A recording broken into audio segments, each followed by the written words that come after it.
This is doctor Tanuja Reddy, MD anaesthesiology, ICU intensivist, Asian hospitals Kadapa. ఇవాళ critical కేర్లో మనం sepsis and golden are గురించి మాట్లాడుకుందాము. Sepsis అంటే నార్మల్ చిన్న ఇన్ఫెక్షన్ కాదండి. బాడీలో వచ్చే ఇన్ఫ్లమేటరీ రెస్పాన్స్ వల్ల ఆర్గాన్స్ అన్ని డ్యామేజ్ అవ్వడాన్ని సెప్సిస్ అంటారు. ఇది చాలా లాంగ్ టర్మ్ ఏదైనా ఇన్ఫెక్షన్స్ ఉంటే వచ్చే ఛాన్సెస్ ఎక్కువ ఉంటాయి.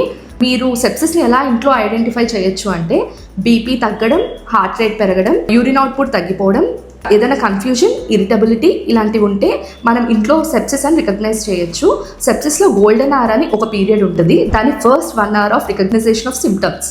ఆ ఫస్ట్ 1 hourలో మనం రికగ్నైజ్ చేసి పేషెంట్ని హాస్పిటల్ వరకు తీసుకురాగలిగితే పేషెంట్ ప్రాణాన్ని సాధ్యమైనంత వరకు ఐసీయూలో మంచి కేర్ తీసుకొని కాపాడొచ్చండి. సెప్సిస్ని అర్లీగా ఐడెంటిఫై చేయాలి. మన దగ్గరికి పేషెంట్ని తీసుకొచ్చిన వెంటనే మనం ఐవీ ఫ్లూయిడ్స్, యాంటీబయాటిక్స్ ఇచ్చి పేషెంట్ బీపీ చూస్తామండి. బీపీ చూసి బీపీ తక్కువగా ఉంటే ఫ్లూయిడ్స్తో రెసిస్టేట్ చేసి, ఫ్లూయిడ్స్ వల్ల కూడా అవ్వకపోతే బీపీ పెరగడానికి తగిన మందులు పెట్టి బీపీని మెయింటైన్ చేస్తామండి.